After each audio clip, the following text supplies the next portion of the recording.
The Rohingya, a Muslim minority in Myanmar, are potentially facing crimes against humanity, according to top UN officials.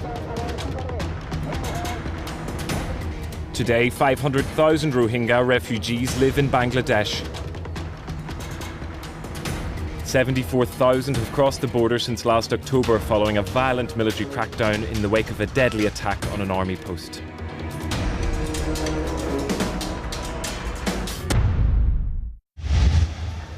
Kutupalong is the biggest refugee camp in southeast Bangladesh. The registered camp and the makeshift camp stand side by side. The latter hosts over 66,000 people, the so-called undocumented Myanmar nationals. The vast majority are Rohingya who have been denied refugee status. 15-year-old Zanat is among them. She arrived 3 months ago.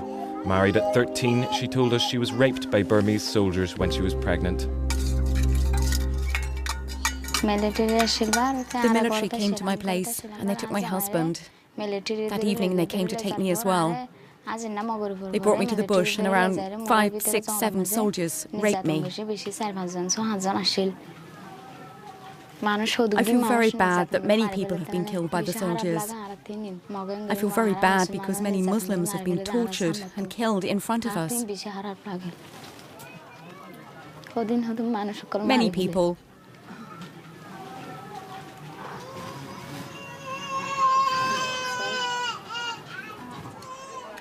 Her story is all too familiar. Bangladesh insists that the Rohingya should stay in the country only temporarily, but many have been here for decades.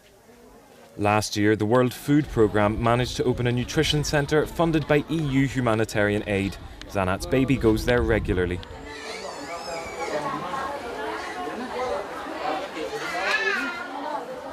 In the center, we have around 7,000 6 to 59-month children and around 1,390 pregnant and lactating women. Since October, we have seen 40% increase in the regular daily beneficiary.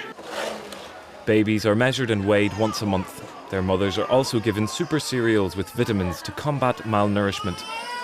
The other residents of the makeshift camp receive food by distribution, while in the nearby official camp, registered refugees receive e-cards.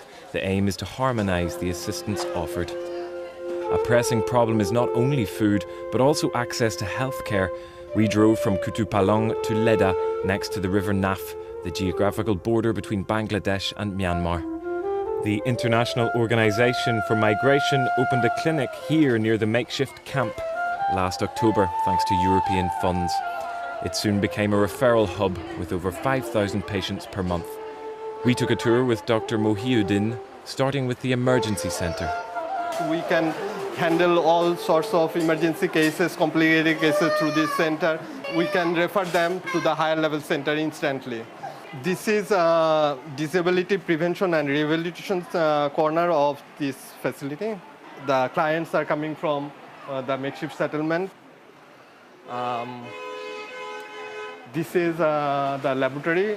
We provide very basic but very comprehensive range of laboratory services.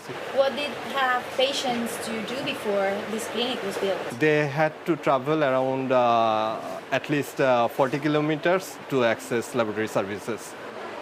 In the clinic, we found Mohammed. He broke his arm last December while fleeing his village as it was being attacked by Burmese soldiers. He came to Bangladesh straight away and was operated on. Now he's doing a follow-up examination.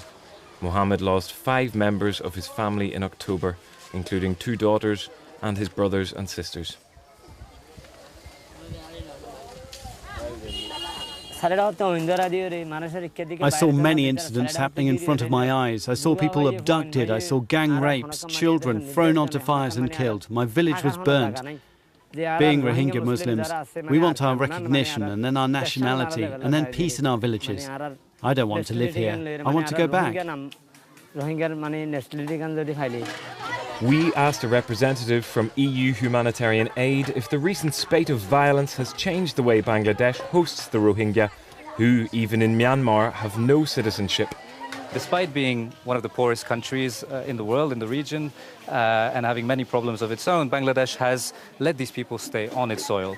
Nevertheless, it doesn't have the means to deal with the humanitarian situation here. It doesn't have the resources, and therefore it's very important that the international community is present. The people you see around us are 100% dependent on humanitarian assistance. So what's the next step? What needs to be done? Well, obviously, humanitarian assistance on its own is not a long-term solution, and there is a need for a long-term solution to this crisis. The solution can only come from political willingness to deal with the problem, mostly on the other side of the border in Myanmar, where these people keep fleeing to this side of the border.